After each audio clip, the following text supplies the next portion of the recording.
So, welcome everyone for tonight's masterclass, where we're going to explore how to tap into the power of your human design, and mainly how to use your human design in order to maximize your energy flow, remove some resistance, and ultimately create the life that you want. So let's dive in. So just briefly, for those who don't really know me in detail, so my name is Olivier. I'm a human potential activator, which basically means that I help people really uncover their unique talent and gift and wrap their life around it in terms of career or business. I focus on helping people develop personal leadership in their life. And I'm also the co-founder of Mastery to Success with my wife, Marcia, which is also on the call tonight. And really what I specialize is I help people, mostly professionals and high achieving professionals, to break through to the next level of their career and their life by helping them better understand themselves, develop deeper self-awareness, and create a clear path forward for them and using their own unique, authentic strategies to move forward. So given that this is what I'm passionate about and that's what I love doing with people and my clients, so I got interested into exploring a little bit about human design and how I can use human design in my own coaching practice to help my client get a better understanding of how they function and also create more flow in their life.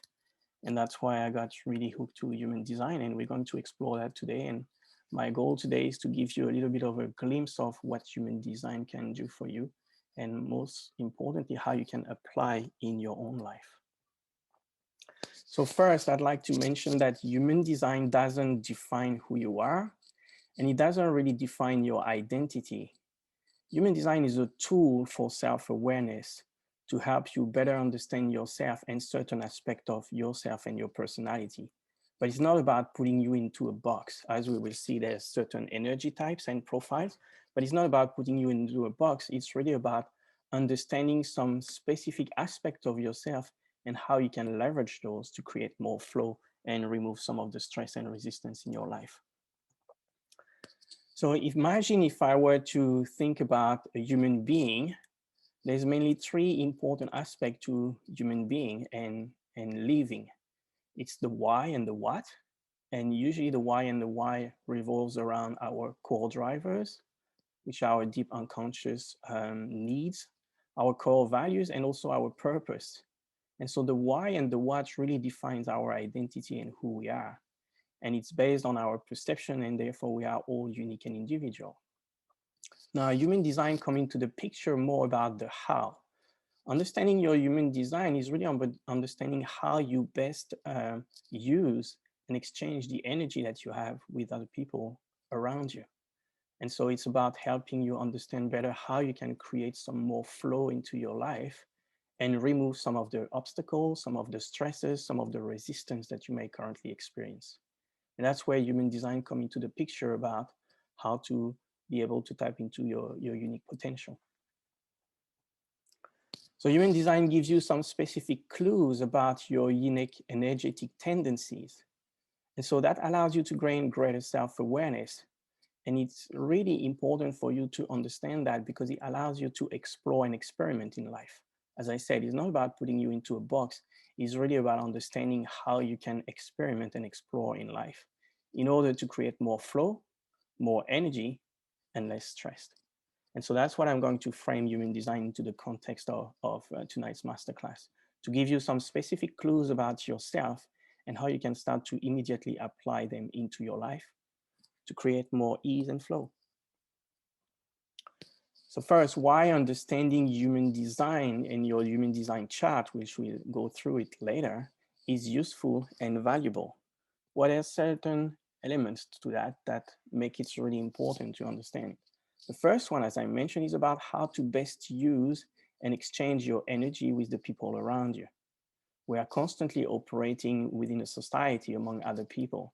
And so if we understand better how we can use our own energy and how we can exchange the energy with other people, we're going to create more synergy, more harmony, and more flow in general within our community. As I mentioned before, it's about creating more flow, ease, and removing some of the resistance. It's also about avoiding burnout and fatigue. because when we don't use properly our energy, that can result in the creation of fatigue and burnout, and potentially ultimately lead to a loss of motivation also.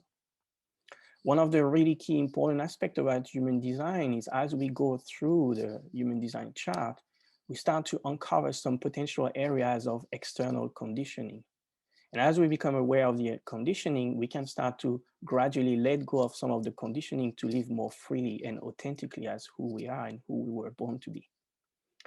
It's another tool to help us honor our unique gift, because some of the aspects of our uniqueness is also embedded into our human design chart. And it's also a path to help us make a difference in a way that is the most aligned with who we are and how we function. And so those are some of the reasons why human design is a valuable tool in terms of getting a better understanding of how we function in the world. So what is human design? Human design is quite complicated, but if I were to reduce it as a simple practical term, it's a personality profiling tool based on a lot of ancient wisdom. Some of this ancient wisdom include astrology, I Ching, the Chinese I Ching, Kabbalah, and the chakra system. So as you can see, astrology, I Ching, Kabbalah, and chakra is all about understanding energy and the movement of energy. I would say human design is a science because there's science to it about certain aspect of it, but it becomes an art in how we can best use our energy by experimenting and playing with that. It's a guide for greater self-awareness. Again, not to put yourself into a box, but really understand better certain aspect of yourself, certain innate tendency that you may have, and find ways on how you can leverage those and experiment with them to create more flow and success for yourself. It's a guide to experiment, and that's really where the practical aspect of human design comes in. It's really about experimenting and playing with that knowledge and understanding. And finally, for many people that really start to understand in human design, it becomes a permission to be who you are and who you were born to be, because you start to understand certain things that you've been doing naturally, but you couldn't explain. And then human design gives you an explanation for that, and suddenly it becomes, okay, that is how I function. Now you start to accept it and give yourself permission to be who you are, rather than try to change yourself and compare yourself with other people. So tonight I'm going to talk about 4 different things. The first, I'm going to talk about the energy types, which is one of the major aspects of human design. And if you really understand that, you're going to be able to apply it straight away into your life. So I'm going to go through the 5 different energy types of human design. And I really encourage you to take a lot of notes, because a lot of things will be really important and applicable for you. But also understanding the other energy types becomes important, especially around communication. If you want to communicate with your loved ones or your friends, understanding also how they might function if you understand their chart becomes really important. So human design is a great tool for communication and for enhancing communication. I'm going to briefly talk about also the lines and the profiles, which is another aspect of human design that I find very useful and enlightening for people. I'm not going to cover human design in details because it's a very deep system of profiling. There's a lot of different parameters, but I'm just going to focus on those 2, because those will give you very specific and practical tools to be able to play with. And finally, I'm going to do some brief reading about some human design charts. So some people submitted their details. I got many more submissions that I can handle tonight. So I'm just going to focus on the one that comes the first, as I say, the first come, first serve. So I'm going to briefly do a reading specific for 6 different people. And I chose 6 different types. So we're going to 4 different types. So we're going to go through that. And at the end, if you're interested in going further with human design, if you want to explore further about your own chart or someone else's chart or your loved one's chart, I'm going to give you a special offer for doing a deep dive with me through a one-on-one human design reading sessions, where I'm going to put the knowledge and the wisdom of human design into context of your particular situation in order to give you some specific and practical strategy that you can start to apply. And so that's how we're going to run through tonight in the masterclass. So first, let's go into the energy types. The energy types is probably the most well-known, what people come across when they look about human design, that probably remember mostly the energy types. So your energy types is how you are designed by nature to interact and exchange energy with the world around you.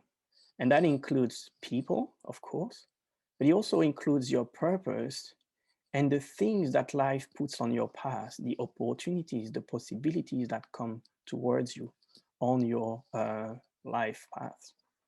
And so that's why the understanding your energy type is really important, because there's all this interrelationship with everything that revolves around us.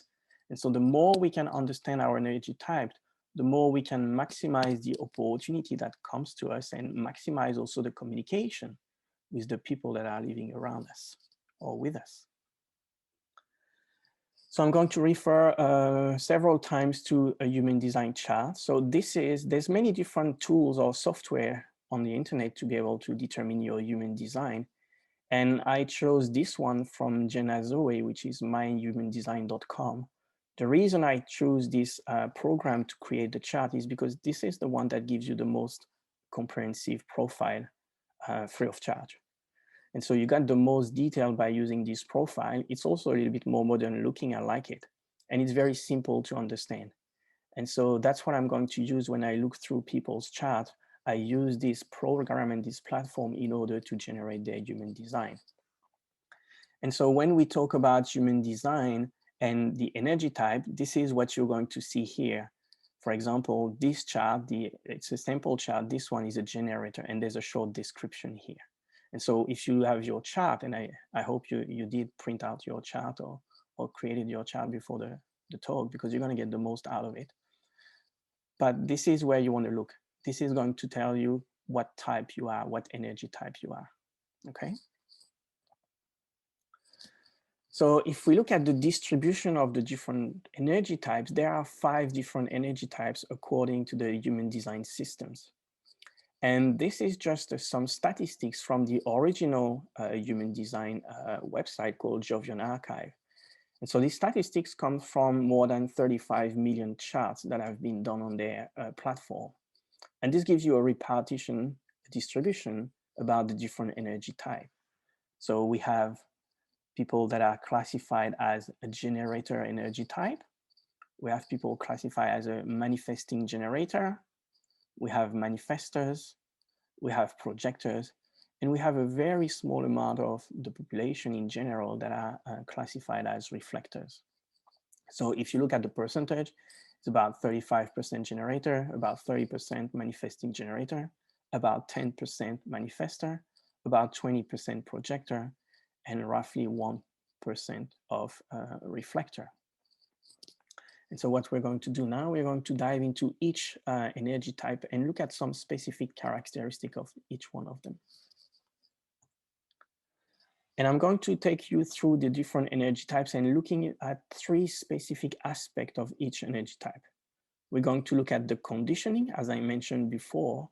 The conditioning mostly comes from the day we're born, and it's the influence we receive from the external world. And you represent layers of expectations, pressures, judgments, fears that are really projected onto us from the external environment since we're born. Starts with our parents, then we might continue with the school systems, our friends, our neighbors, some peers. And so there's something that we cannot avoid. Conditioning, no one can avoid conditioning. We all get conditioned to some extent. And becoming really aware of that conditioning allows us to find ways and strategies to be able to start to let go of the conditioning and free ourselves from the external influences.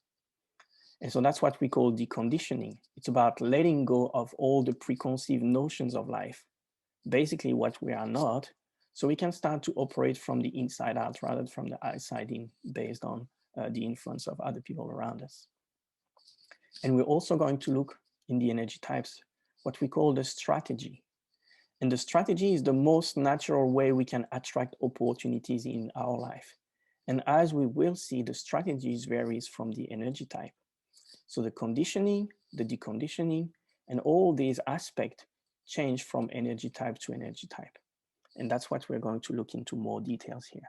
So I really encourage you to start to take a few notes about that, because it's really the important part about understanding the energy type. It's really about identifying what conditioning you might be susceptible to, what could be some conditioning that you can start to practice in order to remove those layers of expectations, and also pay attention to what is your strategy in order to create more flow and remove some of the stress and resistance that you may currently experience in your life.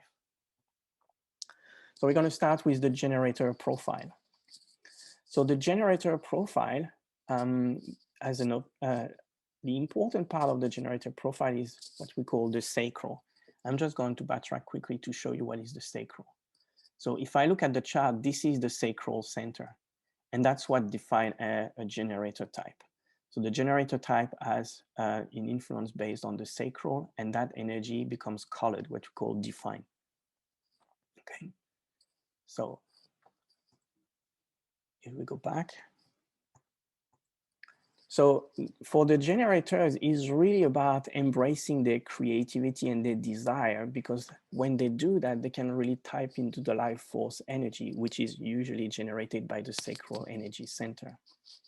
So for them, the theme in their life is it's really important for them to explore their desire, chase their dream, and really pursue the things that really lights them up inside, the things that really creates energy within their body. That's a characteristic of the generator. When the right opportunity comes in front of a generator, the generator is going to be able to create energy from that. It's going to have a visceral feeling in their gut about some energy, a little buzzing if you want. If you consider the sacral center is almost like the engine of the body. And so while the right opportunity comes in, the engine starts to flick on and the lights up, and then you can start to hear the engine humming. So that's when you know this is the right opportunity for you to engage into it.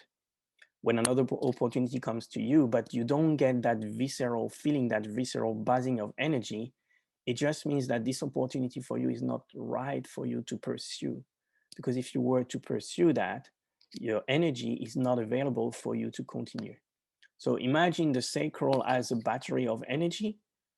When the opportunity comes in and you get a buzz in your gut feeling, you have a gut feeling, and you have that energy buzzing, it means there's plenty of energy available for you to pursue and engage into that opportunity.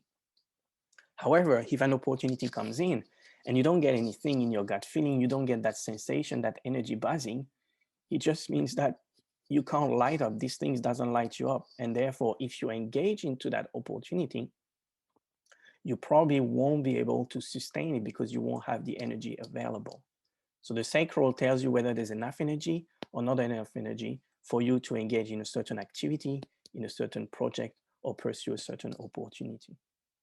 So that's really important for generators, is to pay attention to their gut feeling and whether they get that sense of energetic excitement when something comes to their path. That's what allows them to judge whether this is a yes opportunity or whether it's a no opportunity for them. Now, one of the conditioning that generators suffers the most is that society says you have to do things you don't enjoy. You have to sacrifice yourself for others. And there's many, many people that are familiar with that. If you don't like it, you just got to do it. You just, put up with it and just forget about it and move and push through it. So that's one of the biggest conditioning they have for generators. Do the things you should do because other people say you should do it. And when generators engage in those type of activities, what they're going to experience is they're going to experience burnout and fatigue.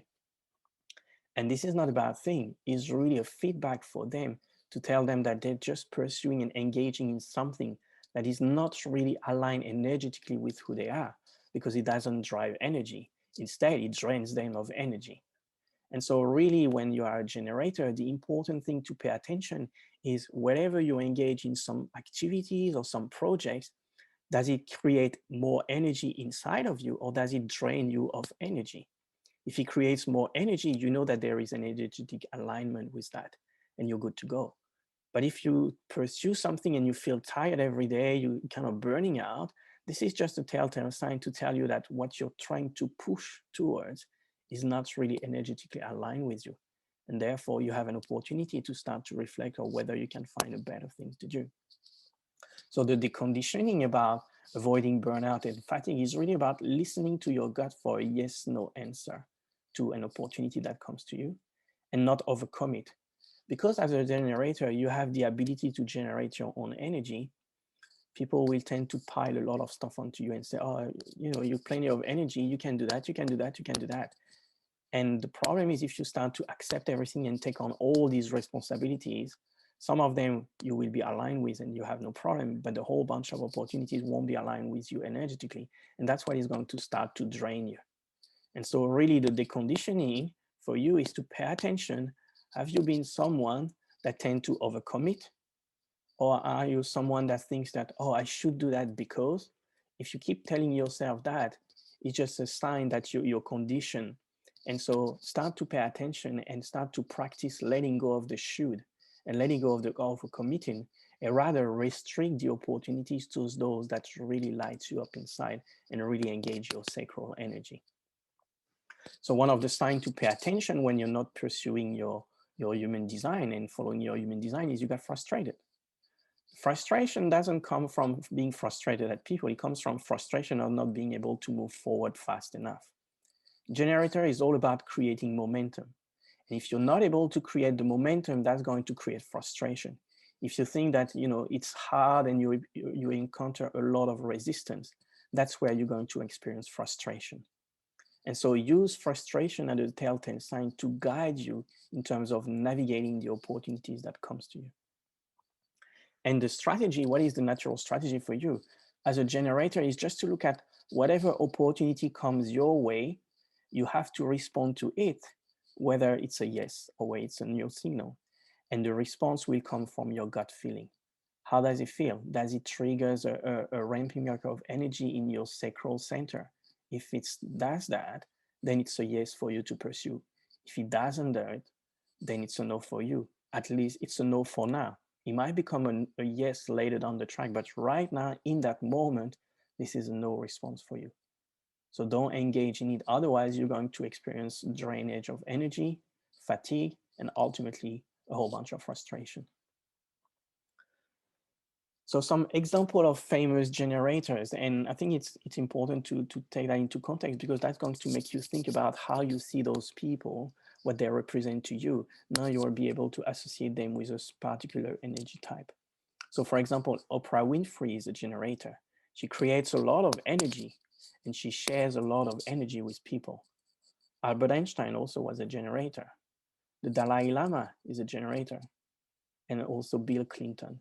So generators are people that are able to create a lot of energy when they pursue the right type of activity or project that are really energetically aligned with them. They're able to create that energy and then share that energy with the people around them. That's why very often they become charismatic too. So that was for the generator type, the most prominent generator, the most prominent energy type of all five. Now let's look into the second most prominent, which is the manifesting generator. So the manifesting generator, as the name says, it has a generator component. So again, the sacral center, the creativity, the desire, the life force is also really important for them. And they have a similar strategy, which is to respond to the signal that comes to them on their path based on their gut feeling and how they feel, whether it triggers an energy buzz or not in their gut feeling. But they also have a manifesting part. So for a manifesting generator, they are really here also to explore their desire and be playful and really pursue the things that really lights them up. However, the distinction with the manifesting generator is that they have multiple passions. They like to explore many things. And so they're really here to test the buffet of life and all the different opportunities. And so they have a tendency to have the bright, shiny object syndrome. They like to start things and then start something else and then start something else and start something else. And so very often they also become really good at many, many different things. So that's a characteristic of manifesting generator. Therefore, if you look at them or if you look at their life doesn't look like a linear path. It's more like a zigzag. They go there, they go somewhere else, then they go somewhere else. So they're trying many different things, and very often they have multiple things in their career, okay? So one of the most important part of conditioning for a manifesting generator is when they try to think that they have to fit into a linear path, get one job and that's one job for life. Or when they think that they have to sacrifice themselves and do certain things in a certain way. That's really conditioning from manifesting generator because they like to try everything and experiment. And so if they're thinking that, okay, I need to do it this way, this is the only way, that's where we can have conditioning. And another aspect of conditioning is that success from struggle and hard work. And for a manifesting generator, success doesn't come from struggle and hard work. Success comes from playfulness and experimenting many, many different things in life, looking at different opportunities and engaging their energy in the things that really lights them up. But it's going to be very varied and diverse throughout their life. So again, if they think that if they consider, what society says, you just have to do only one thing, it's the only way you do things, they're also going to experience burnout and fatigue.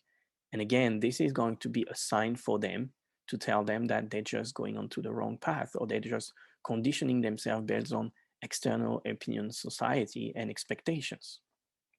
So for them, the same type of conditioning as the generator is really about listening to their gut for a yes, no answer and really engaging only in the yes. It's important for them to not overcommit in the future because they have a tendency of the bright, shiny objects. So they like to change their path and their course very often. And so if they overcommit in a too long period in the future, they're probably going to disappoint the people they committed to. And so it's important for manifesting generator to give yourself a little bit of flexibility that, don't overcommit too far in the future. And it's again the same thing about letting go of the should do. You're just going to do what you want to do, the way you're going to do, and you're going to experiment and explore all these aspects.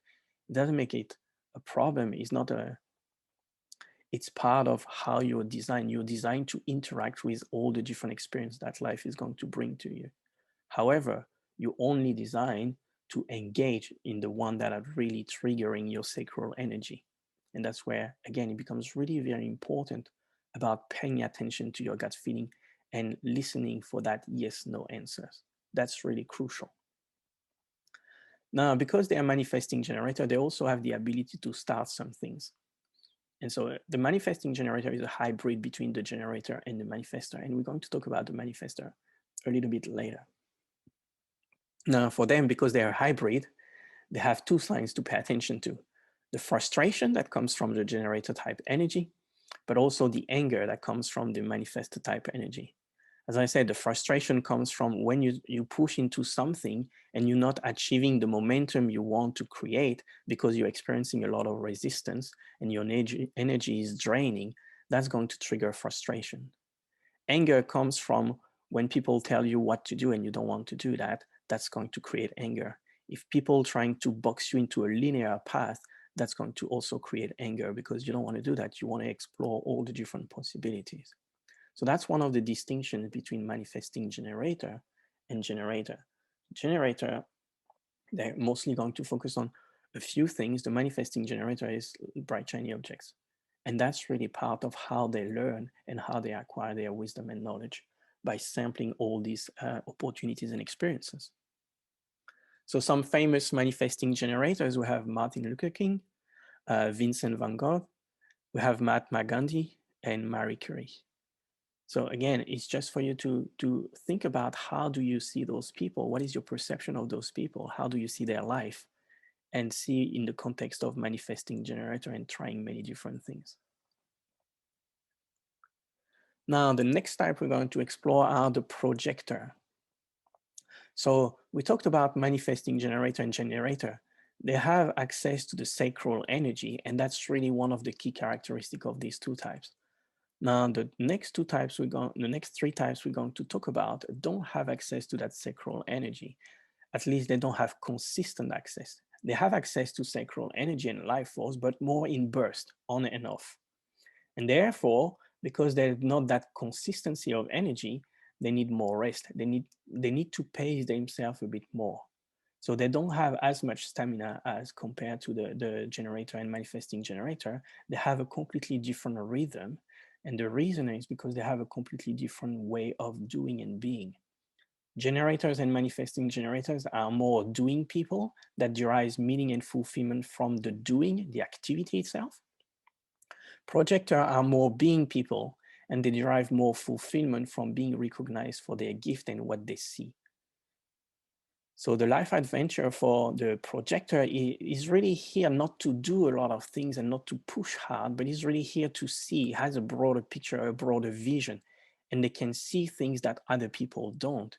And they're here to tweak, guide, and improve what already exists. And they do that by working on their own unique gift. And it's really important for them to recognize themselves. Because as they start to recognize themselves, then the world around them will start to recognize themselves, is the mirror principle. So one key distinction with the projector is not about hard work. It's not about go and make things happen. It's not about pushing. It's not about forcing to create. It's really about what can you see that other people don't to help create more efficiency, more effectiveness, improve certain things and make things better. So it's a completely different way of operating. And that's why they have a completely different way of how they use and exchange energy with the external world.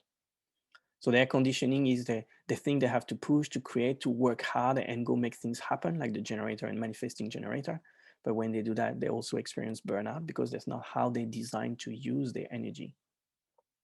And the deconditioning for them is about being okay that you don't have to force, you don't have to push, you don't have to work for 9 to 5. You can work very few hours very effectively and efficiently by seeing what other people can't see and helping them tweak, guide, and improve what already exists. So a projector is really, you're here to see, not to do things. So don't compare yourself with a generator or manifesting generator because you can't keep up. There's a reason why you can't keep up, because the job you're here to do is very different. It's not about doing hard things, it's not about pushing it. It's about seeing what can be improved and guiding other people to make that improvement. So the strategy here is about recognizing your gift first. You first need to recognize the value that you have, because it's only when you start to recognize your value that people will recognize it and will start to invite you when they are ready to receive your wisdom. And so recognition starts with yourself first. Then people will recognize the value that you have, the unique talents that you have, and they will invite you in order to share that with them and help them create more efficiency, effectiveness, and improve things and upgrade things. The sign to pay for projector, to pay attention to for projector, is bitterness, because very often projector things see that other people don't. And if they go too quick to communicate that and other people are not ready, they're not going to listen. Therefore, they're going to get bitter because they don't feel recognized by the other people. So the really important thing about projector is the divine timing, not forcing things, because the more you force things, the more you're not going to follow divine timing, and the more you're going to get a feedback that people are not recognizing, not listening, or not even understanding what you're talking about. And that's why it's going to create that feeling of bitterness. So every time you feel some bitterness, you feel resentful toward other people, is because you tried to explain something and people were not ready. You went too quickly. You didn't operate into the divine timing. And so that's one important aspect for projectors is don't push things, don't force things to make it happen. Really work on yourself, really work on your gift, and the divine timing will create the invitation for you to be able to share your gift and your talent. So it's about being patient as a projector and focusing on what is the unique skills, gift, and talent that you have, and continue to develop those and develop your craft. So that's what it is about projector type. So some famous projectors, we have Barack Obama, we have Nelson Mandela, we have JFK, and we have Denzel Washington. And so you can see Barack Obama, Nelson Mandela, and JFK, they were all, president for certain countries. And so again, it's about, being able to see something different that most people don't, and helping people organize that around a certain vision. Now let's move on to the fourth type, which is Manifestor. So again, Manifestor is similar to Projector. They don't have a consistent access to life force energy. Therefore, their energy operates more like in on and off in burst. And so it's also important for them to acknowledge that the energy is going to come and go.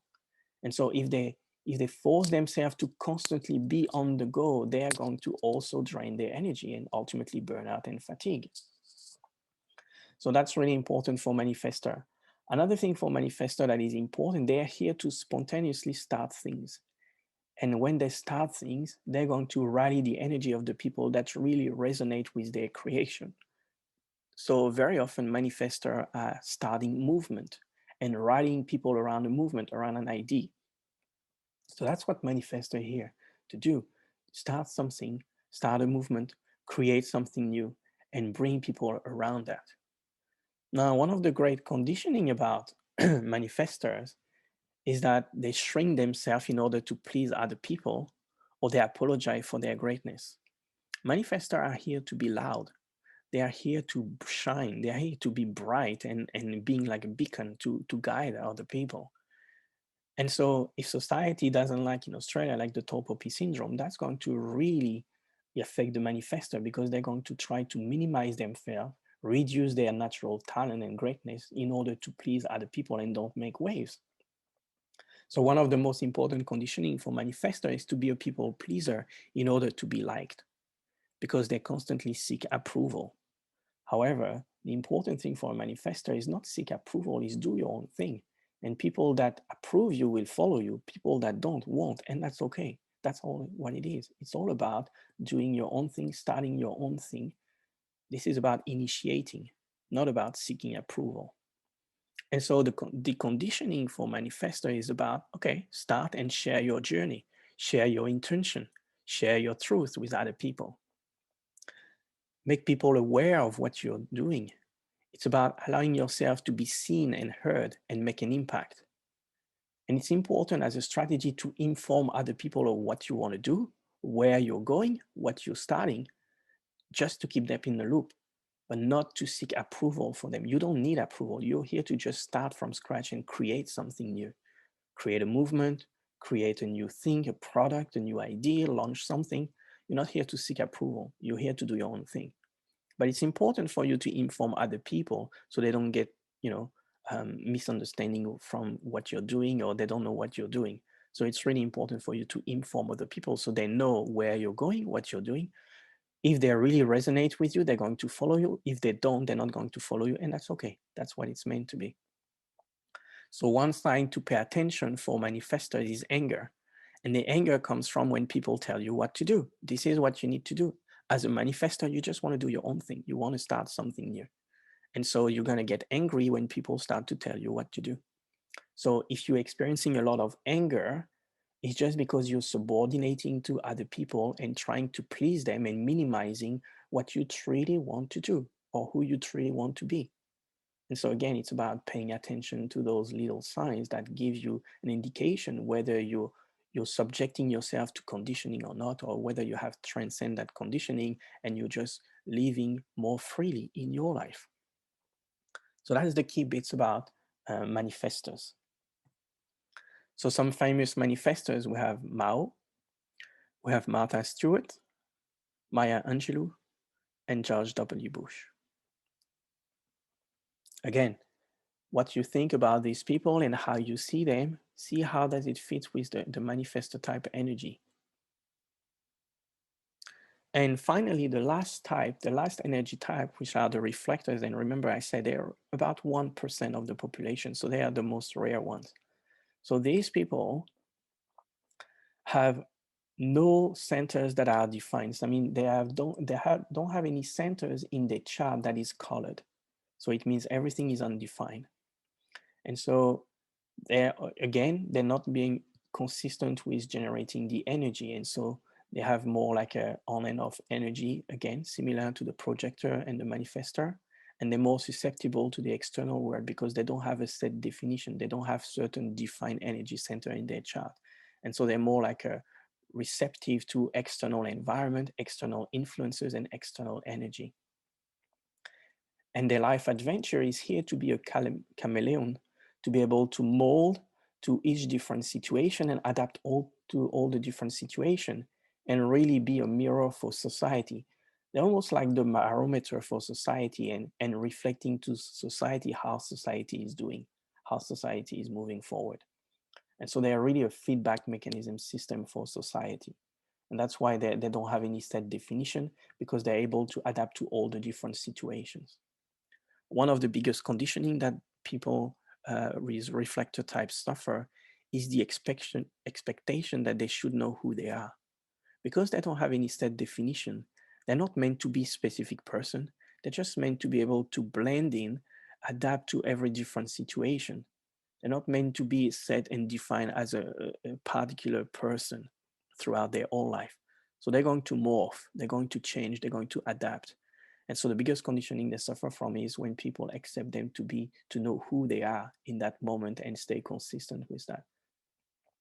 So it's really important for people that are reflector to understand and accept that they operate very, very differently, like so different compared to 99% of the rest of the population. And so if they compare themselves to other people, they're going to set themselves unrealistic expectation, because by definition, they don't look like anyone else. They are very different, and they're here to just explore society, experience everything, blend in, change, morph, and follow the flow as society go.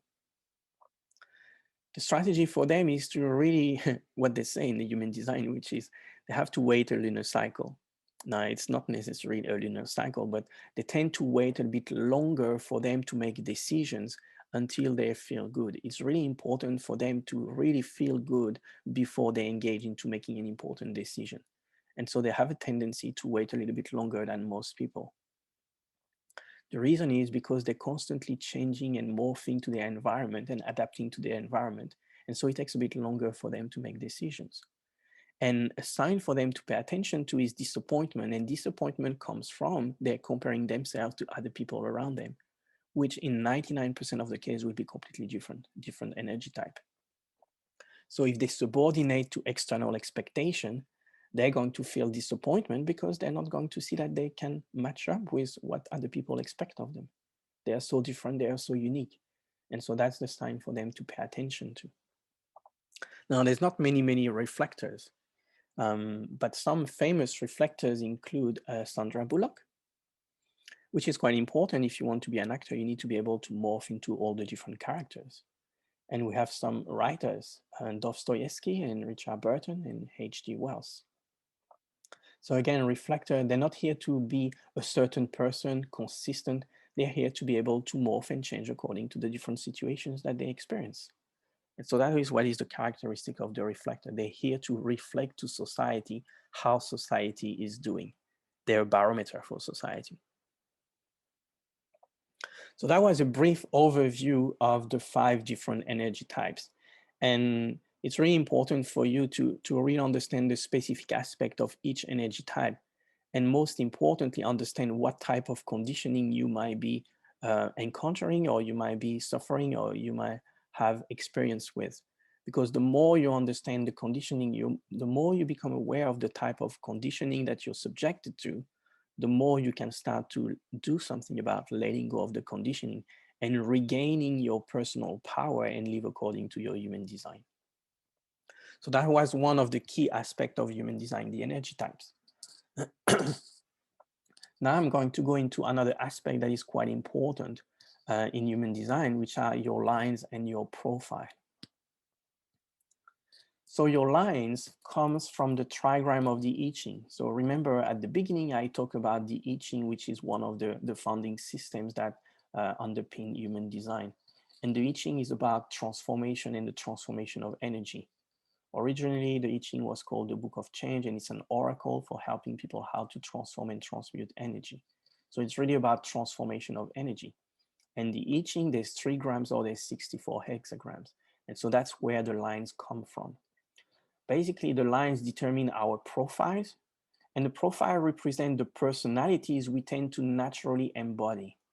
So if you were to use the metaphor of your life is a play or a movie, your profile is really the character that you are on the play, the character that you play on stage. So this is what your profile is, your personality, how you're going to show up in life with your all characteristics. This is what profile is. So as I mentioned, the lines is what determines the profile. And I'll show you later where you can find your profile on your chart.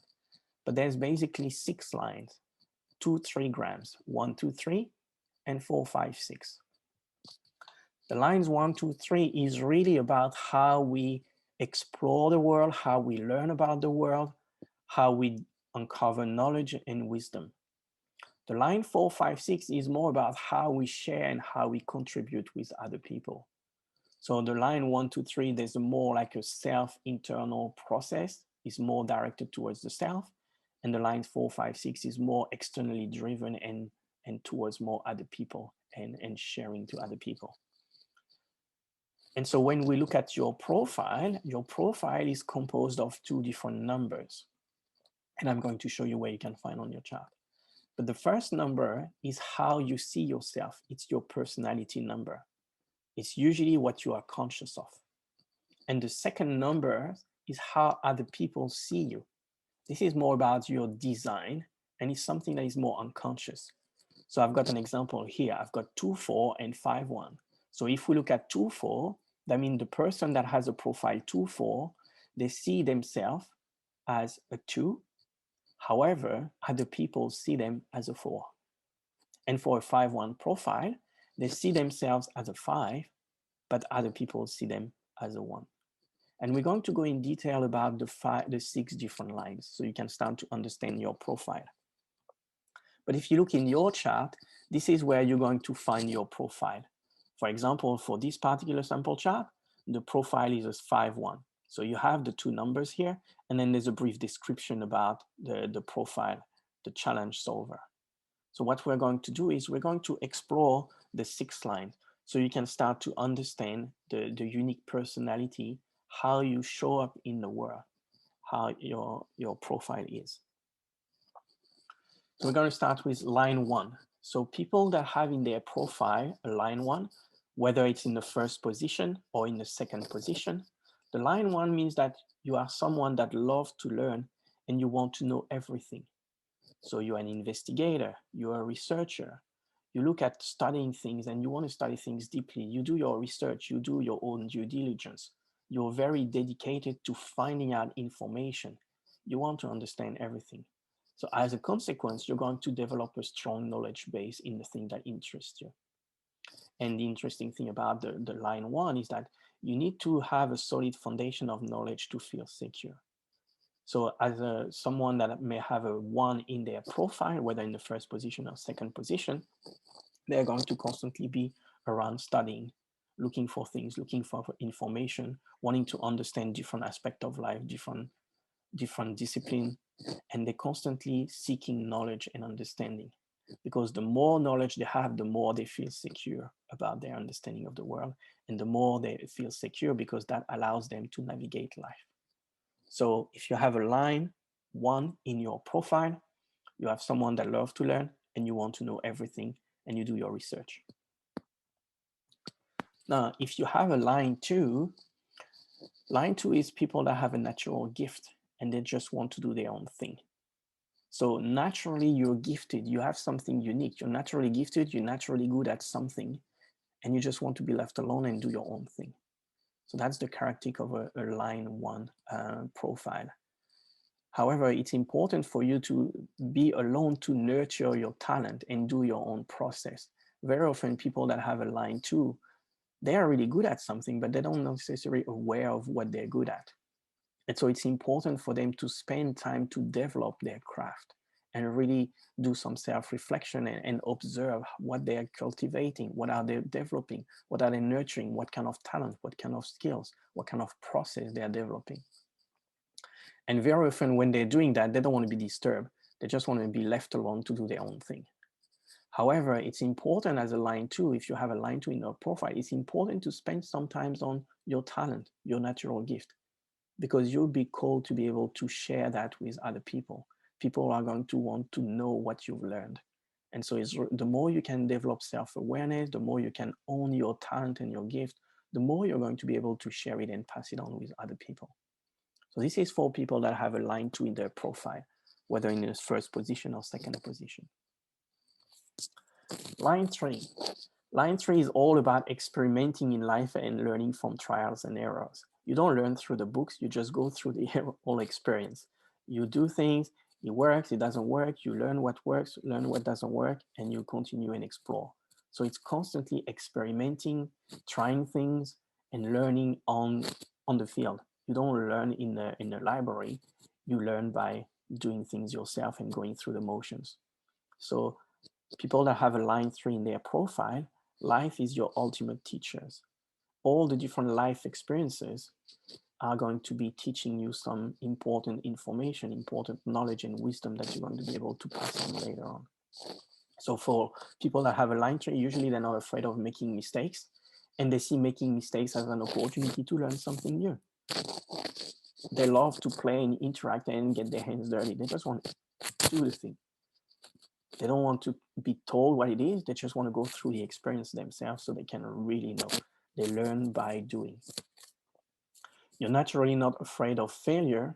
And you're also naturally a likable person because people see you going through the experience. So therefore, they see you going through the ups and downs, and they see you learning from each experience. So therefore, you become likable because people want to understand, what did you learn through this program? What did you learn through this experience? What did you learn through these obstacles, overcoming those obstacles? And so you are a naturally likable person because you go through the ups and downs, you learn, you walk your talk. So this is for people that have a line 3 in their profile.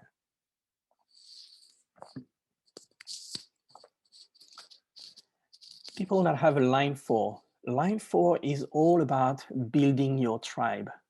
Line 4 is all about creating a network of people around you that you trust, you like, and knowing that your opportunities come from the people around you, come from your tribe. So people that have a line 4 in their profile, whether on the first position or second position, they have a natural gift for forming close relationships. This is what they do. They form bonds with people, they build a network, they build a tribe around them. And they know that when they build their tribe, they'll be able to leverage their tribe to create new opportunities for them. So they're not going to make friends with strangers. They're going to carefully choose the people they're going to bring in their life and around them. And they know that opportunities will come from the people they know. So the important thing about the line 4 people is that the quality of your relationship is going to determine the quality of your life. So as a line 4 people, it's really important to take the time to build strong relationships around you. The more you build your network, the greater the opportunities will come to you. Not because you have to go far to search for it, it will come from your close network. So really, line 4, focus on building your tribe and trust that the opportunities will come from your tribe.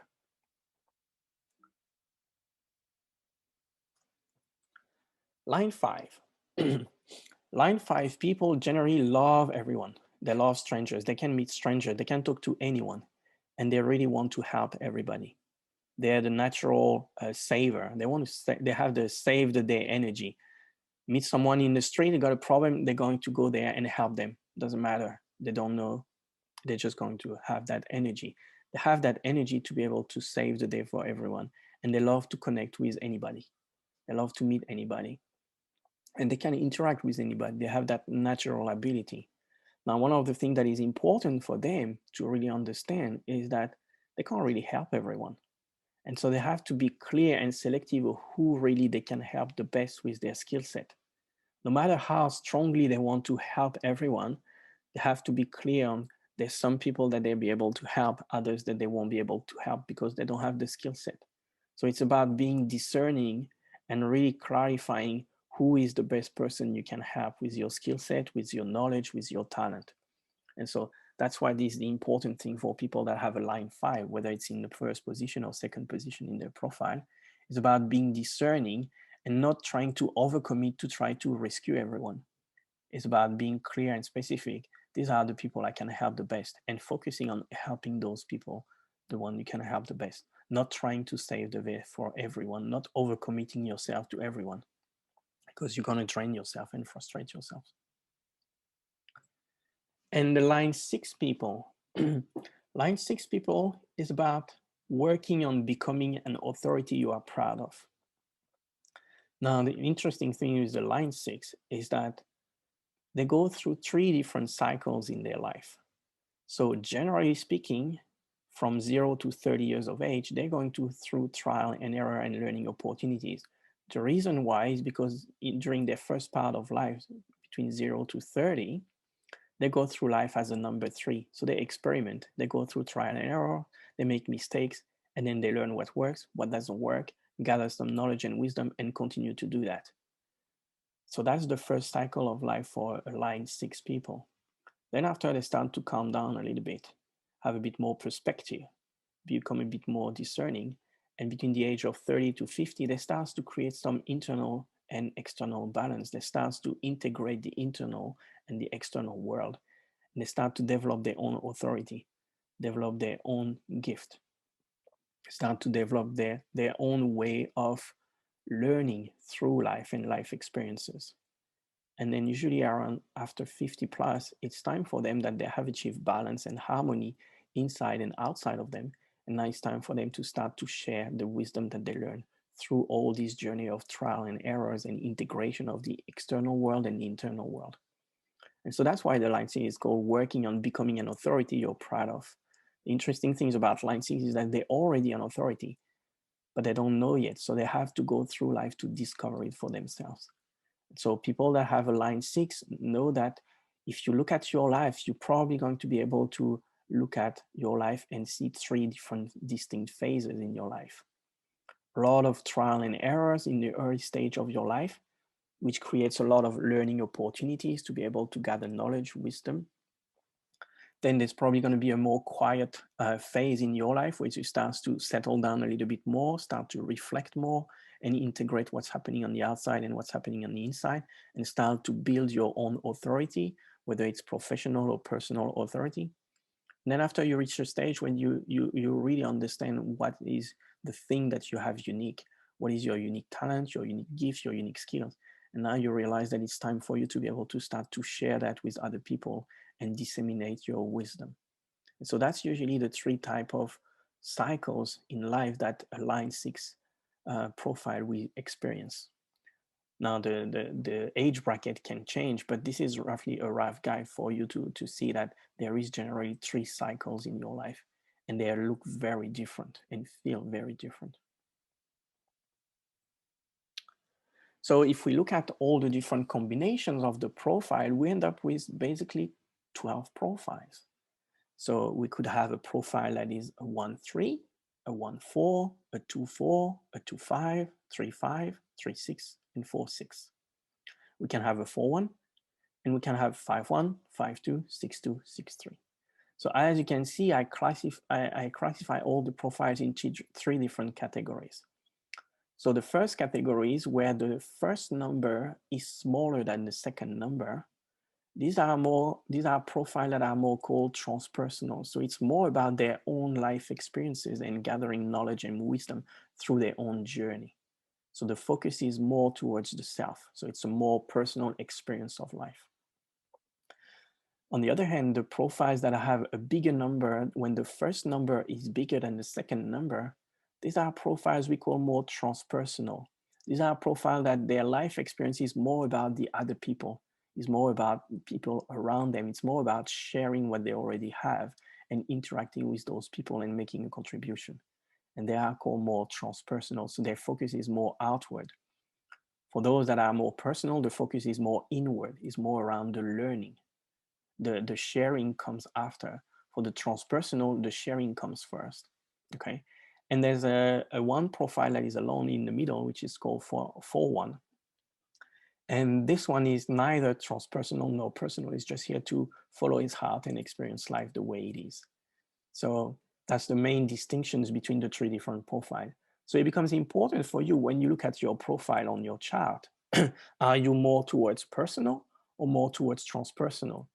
And can you see that in your life? And does it something that relates to you or resonate with you? Okay. No profile is better than the other. Every profile serves, every profile has a unique function, a unique distinctive quality to bring to life. It's really about honoring your profile and just being curious of how you show up in in the playground of life. So that's what the profile is all about. I just put a quick chart here to show you the distribution of the profile. So again, this is extracted from the Jovian Archive website. And this is based on about more than 35 million charts that have been done. And this just shows you the distribution of the profiles. As you can see, there's some profiles that are a bit more prominent. That represents roughly 15%. And there's some profiles that also are much less prominent and represent between 2 to 3%. So again, it's just a different distribution. There's no profile that is better or worse. It's just how the profile are distributed, but each profile has a unique value to bring in to contribute to that. So remember that no matter how your energy type is, no matter what profile you have, it's perfectly designed for you to be able to live your life purpose and bring the unique contribution and value you have to your life and to the life of other people. So it's not about comparing. Okay, so I just introduced two basic concepts of human design. Human design is very deep. There's a lot of different aspects to human design that I'm not going to cover today in this masterclass, but I thought the energy types and the lines and the profiles will already start to give you a little bit more understanding of how you naturally function, how you naturally relate with energy. And so what I'm going to do now is I'm going to do some brief reading of certain charts from people that submitted their details. And I'm going to focus on a very specific aspect. I'm not going to do an exhaustive reading. I'm just going to bring up some specific aspect of their chart. So let's start. So we're going to start first with glaze. So if I look at the chart of glaze, as you can see, glaze is a generator. So glaze is a generator because this is the sacral center. And so the sacral center is defined, it's colored, that's what it means. And so, and if we look at the strategy, glaze is all about responding to whatever is coming to her life. And the response is going to be based on how does she feel, how does it feel in her gut when she considers a certain opportunity or a certain project or a certain task or activity. So it's really about paying attention to how you feel in your gut, whether you get a yes or a no answer for a particular opportunity. Now, one thing that is important to mention for generators and also manifesting generators, when you have a sacral authority, the answer is either yes or no. There's no in between. It's just a black and white. It's a yes or it's a no. So for example, for generators, if you have someone generator and you want to ask them a question, if you ask them an open-ended question, they're going to get lost. They're going to get overwhelmed because there's too many opportunities. They're naturally designed to only answer yes or no. So if you're having a conversation with a generator or a manifesting generator, you want to ask them yes or no type of question.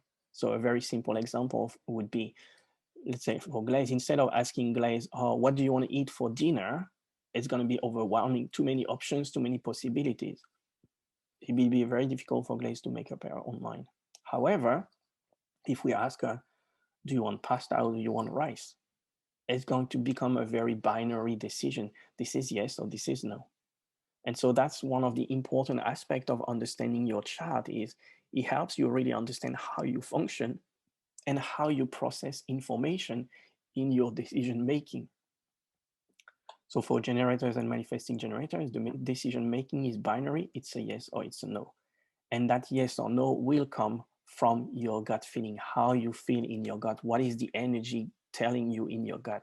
Is the energy available for you to engage in that? Is it giving you a yes? Or if there is no energy, it's flat. It just means it's a no for now. Don't engage into that project or activity or task or opportunity. Now you can see here in Glaze, the profile, there's a 6-2 exemplary human. So the 6 is already, there has some wisdom already in there. And the 2 is that there is a natural gift. And so it's about honoring and recognizing your natural gift that you can start to share with other people. And because the first number is greater than the second, there's also a natural tendency for Glaze to be very attentive to other people's needs and what people want, and really be focused more externally to other people rather than be focused on yourself. One thing I'm going to mention for Glazer's profile here is this one. This center is called the solar plexus. So the solar plexus is the center of how we process emotions. So in this case, for glaze, the solar plexus is white. That means it's undefined. So what it means is that she's most likely susceptible to pick up other people's energy, other people's emotions, and other people's feeling, and then amplify them within her. So for example, if glaze is in the vicinity of people that have this center defined, which be colored, if this center is defined, you emit energy, you broadcast energy. So you will have a natural tendency to broadcast your emission, broadcast your feeling. Um, so if she's find herself in a close vicinity of people that are broadcasting feelings and emotions, she's going to pick them up and amplify them within them. So sometimes people that have an undefined solar plexus can feel overwhelmed. They can feel emotion coming from nowhere, not knowing what's happening in them and just feeling a rush of emotion. It's just because they're picking up emotion from the people around them in their energy field, in their aura field. So that's something important to pay attention. You can really feel emotional, but the important thing is to know that most of the case, if you're not alone, this is not your emotion. This is the emotions and the feeling you're picking up from other people around you. Because on your own, you're most likely to be calm, cool, and collected as a person. You're not very emotional as a person. You become emotional and very sensitive to other people's emotion. So that's an important characteristic to pay attention here for glaze in that context. The other one I'm just going to mention briefly here is this is the root center. The root center is the drive to move forward in life. It's the adrenaline system. Now the root center, as you can see here, is white, is completely undefined. So what it means is that glaze is more susceptible to be prone to external pressure, external deadline, and more susceptible to feel overwhelmed from external influences. And so again, this is really important, like making sure you don't take on too much on your plate and really be able to be discerning and managing what are the priorities, what are the things for you to do, rather than trying to do everything and take everything on board, because if you do that, you're probably going to get a lot of stress and burn yourself down. So again, people that have, and regardless of which profile it is, which type, energy type it is, people that have an undefined root have a more susceptibility to feel overwhelmed by external pressures and deadline. And so it becomes really important to be selective about what are the things that you need to attend to, what are the things you need to focus on, and not trying to tackle everything at once. So these are the two aspects that I wanted to mention about glaze. So let's have a look at the next profile. Again, so profile here, we again have another generator with Casey. As you can see, the different things change from profile to profile, and that's what really creates the uniqueness, the unique distinctions between the different people and their different human design. Now, as we can see here again with Casey, we have the solar plexus, the emotional center is also white. So again, the tendency to pick up external feelings and external emotions from other people around you and amplify them within you. So it's about being mindful that when you're around other people, don't take what you feel as your own. Is really rather what you feel is probably most likely coming from the people around you. And so the key for people that have an open or undefined solar plexus is really to be a sieve rather than being a sponge, rather than taking all the emotions, all these feelings and making them yours. Is about letting them go through you because they're not yours. When you're around people, whatever you're going to feel is not yours, is what other people around you feel. And again, here the same thing about the root and tendency to easily feel overwhelmed by external pressure and deadline and potentially to take on too much. I'm just going to add one more thing about Casey here. As you can see here, the top, which is the crown, which is the center of inspiration, it's also white and undefined. That means she gets inspiration from all the different things around her, all the different things she can look at, experience around life gives her inspiration. But it's also a sign of the bright, shiny objects. because you look at everything. So it becomes really important for you to pay attention to what are the real things that you need to pay attention to and focus on that are going to really help you drive your life forward rather than getting distracted and engaging in irrelevant stuff. And so again, that's a little thing to pay attention to for Casey. So pay attention to the emotion that you're feeling and picking up mostly from other people. Be careful on not taking on too much and being overwhelmed by pressure and deadline. And careful with the bright shiny object syndrome. Make sure you focus on the things that are really move your life forward. Next chart, Kim. So Kim, interesting thing here around Kim, what I'm going to mention, I'm not going to mention those because I already talked about those before, but I'm going to mention this one, which is the ego center, the center for willpower. So here we can see that Kim has the center for willpower that is defined. So Kim have a very strong motivation and a consistent motivation. So it's important to note because sometimes you can use your motivation constructively and sometimes you can use your motivation destructively, depending on you use it constructively if you pursue the things that are aligned with you and lights you up. But if you try to use your motivation to push yourself to do things you don't really want to do, that's going to lead to burnout and fatigue. So the willpower has both a positive aspect and a negative aspect, really depending on how we use it. If we look at Kim, again, she has the sacral center defined. So it's really important for her to listen to the gut and pay attention to the gut. This is what's going to tell you whether this is a yes or no thing to engage in based on how it lights you up in your gut. This is a yes opportunity or a no opportunity. And we can see Kim's profile, which is the challenge solver. So Kim's love helping people. She loves helping people and wants to help everybody. She also loves to study. However, it becomes important for Kim to know who she can help the best, not trying to rescue everyone, not trying to help everyone, but really be discerning on who are the best people you can help with your particular skill set. So that is an important thing to pay attention to. And Kim also has the open crown, means that they potentially also a tendency of bright, shiny objects. Again, becomes really important to focusing on the things that are going to move your life forward, not the things that are going to lead to a dead end. That's what I want to say about Kim, and Kim is a manifesting generator.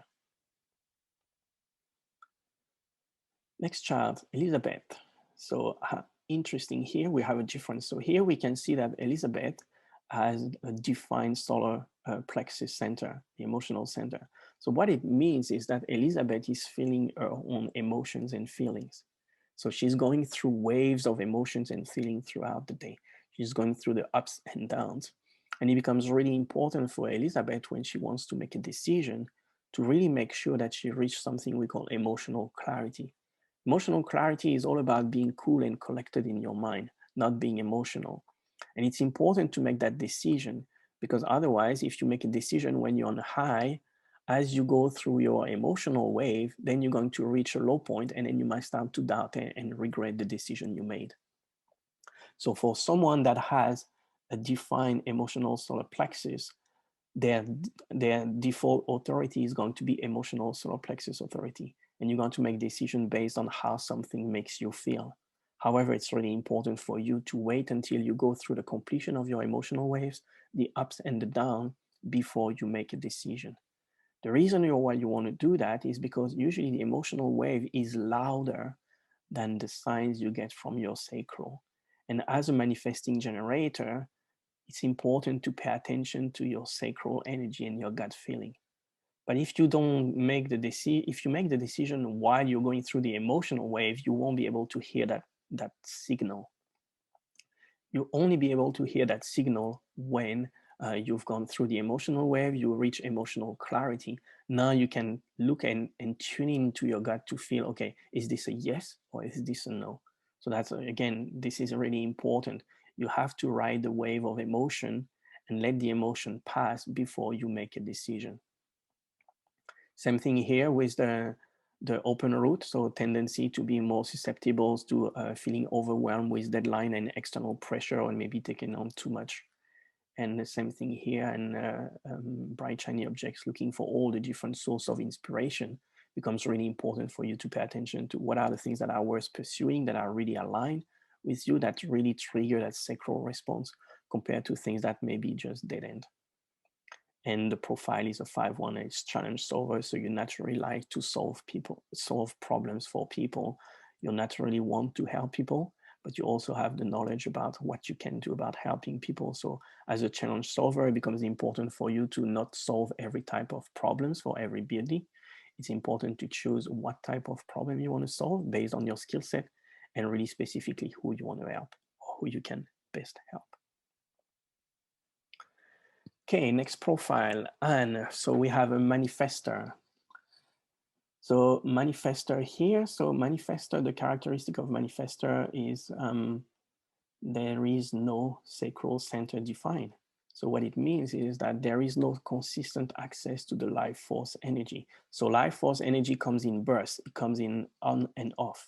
And so there is a very different pace compared to the profile we talked about before. They had access consistent to life force energy. The manifestor doesn't have consistent access to the life force energy. So they have a different pace. So it's important for them to pace themselves. They're going to function in bursts. They're going to have suddenly the intention to do something, and they're going to go for it. And then after the intention is gone, they're going to just slow down and stop what they're doing. So it's really important for them to honor who they are and how they function, and respect that the energy comes in bursts. And they're going to be super productive and super active from one moment, and the next moment they can really struggle with the energy and feeling not doing anything. Another important thing here with Anne is that she has the ego center defined, so she has a very strong willpower. So again, it's important here to pay attention. Use your willpower when you have your energy and you engage in something that is really lighting you up in the moment. But then don't continue to push too hard when your energy subsides and then it's time for you to rest and relax. If you push too hard with your willpower, you probably have a tendency to burn out and fatigue. So again, it's about carefully using your willpower to really pay attention to the level of energy that is available in your body, so you don't overextend yourself too much.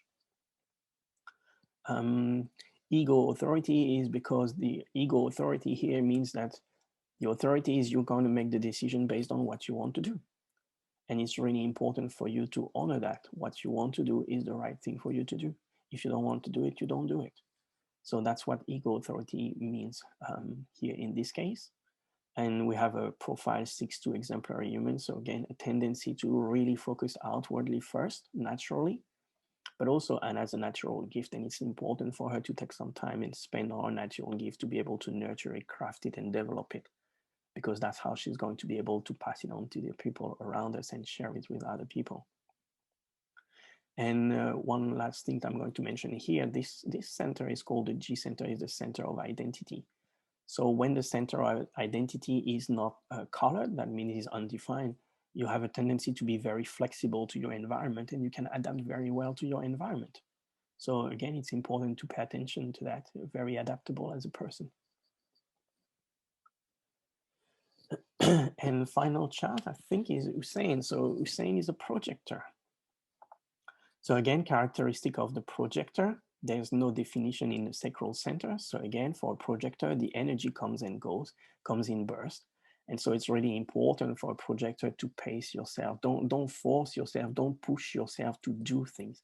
You're not here to do, you're here to see and how to help people tweak and improve things that already exist. So the projector is more about being rather than doing.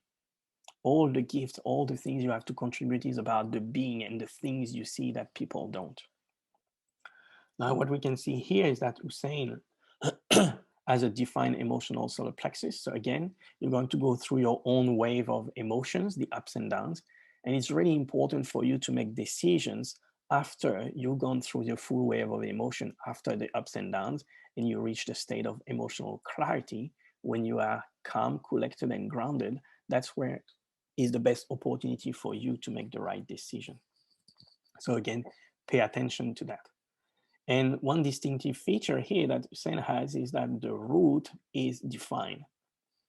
So what it means is that Hussein has a natural certain way of how he can handle pressure. And so for him, it's easier to handle pressure because he has a set way of doing that. For people that have that undefined, they become more susceptible to overwhelm from the external world. Hussein has his own way of handling pressure and can sustain that in a way that is consistent. He has a consistent way of processing the demand and external pressure around him and the deadlines. And again, also here, like, which is the crown, open to getting inspiration from the external world, looking for different things. All the different things you observe in the world gives you inspiration. But it's also important to pay attention to not get dragged into something and pursue something and jump into something that is not going to necessarily move the needle forward for you in your life and waste more time and energy. So again, when you have that open, it's about being discerning and really being aware and careful about what are the right things for you to pursue that is really going to help you move your life forward. And again, the profile challenge solver. So Hussein has a natural tendency to want to help everyone. So here is about being really careful and discerning about who are the right person for you to help. Don't try to help everyone. You can't save the day for everyone. Just focus on those where you have a specific skill set that you can really help, and avoid trying to rescue everyone. That's what I would say. Pay attention to that. Be selective on who you help, and be selective on how you manage your energy, because you don't have consistent access to life force energy. You're more likely to use up your battery faster than most other people. And so it becomes really important for you to pay attention how you manage that and how you manage the demand on you.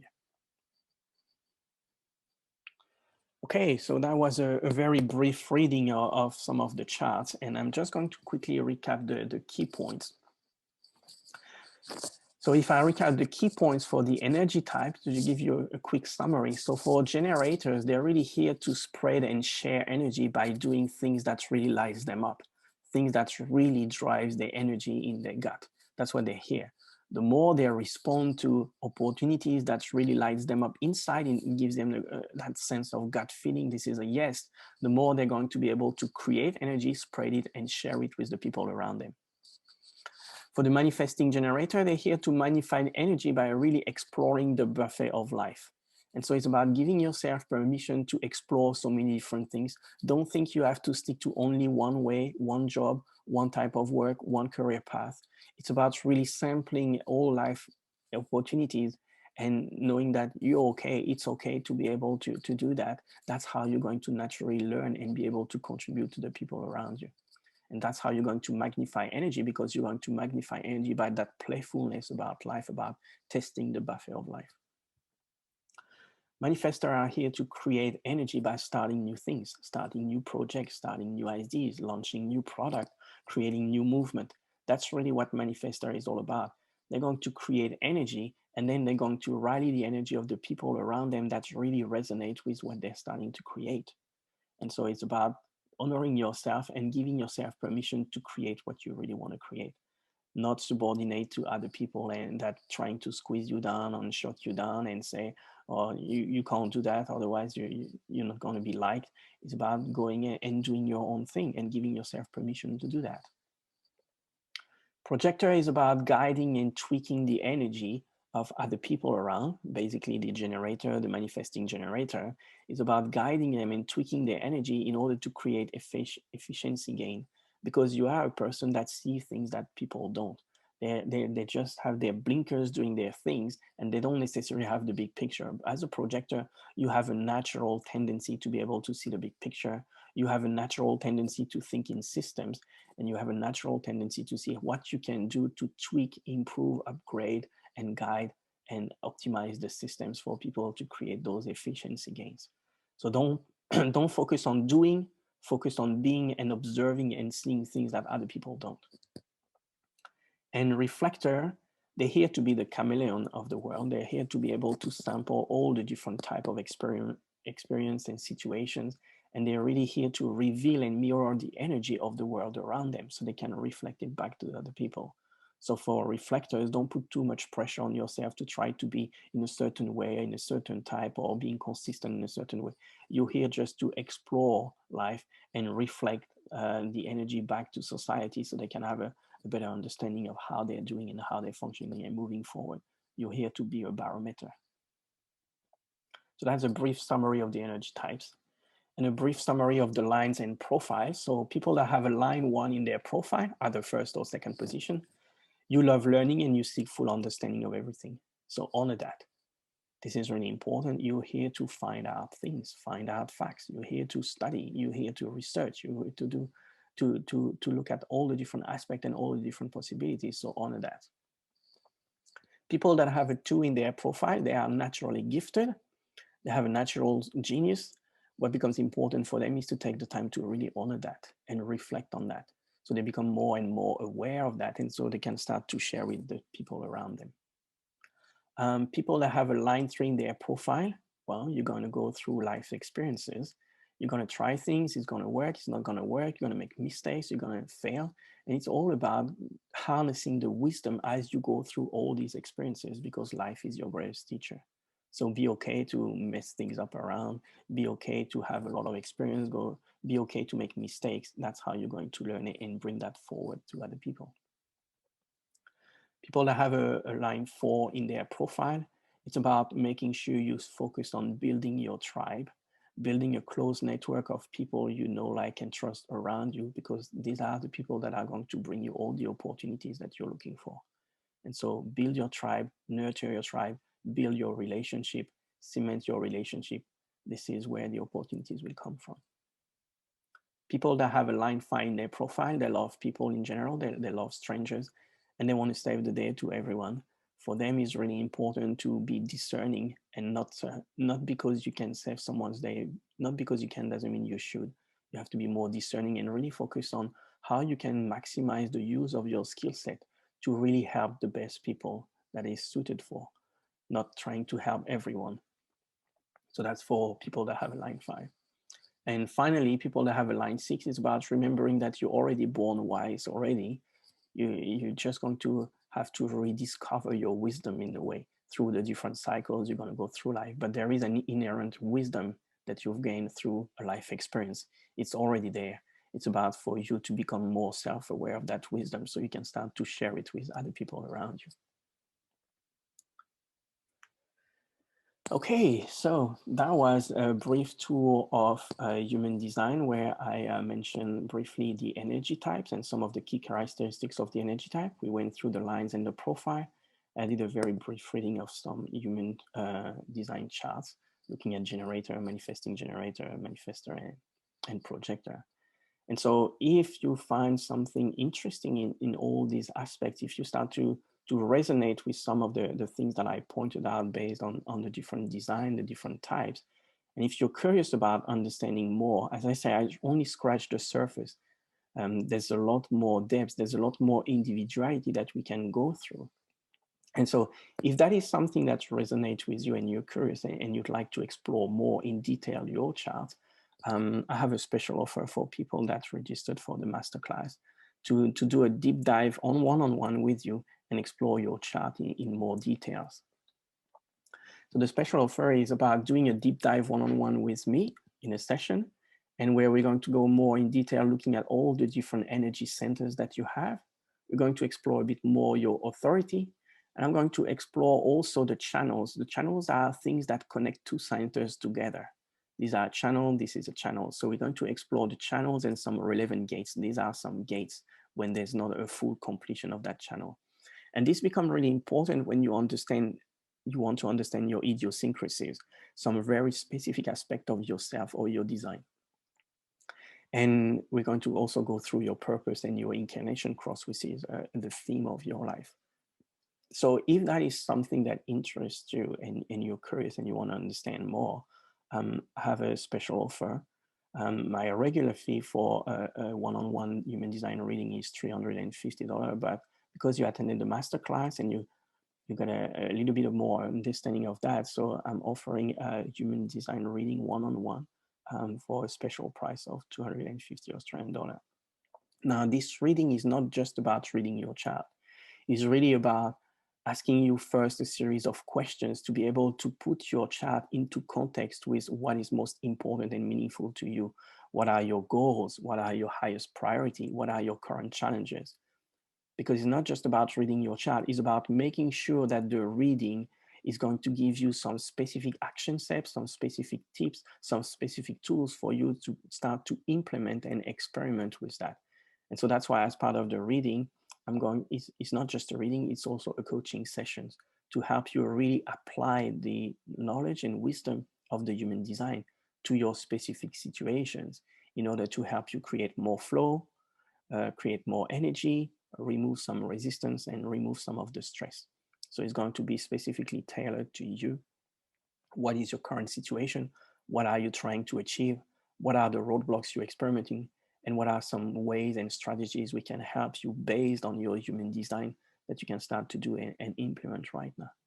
So if that is something that interests you, I invite you to book a one-on-one session with me to go deeper into the rabbit hole. And this is the link. So I think Marcia is gonna post the link in the chat box. Um, so again, it's all about whether that's something that resonates with you, if you're curious about it, if you want to explore with it.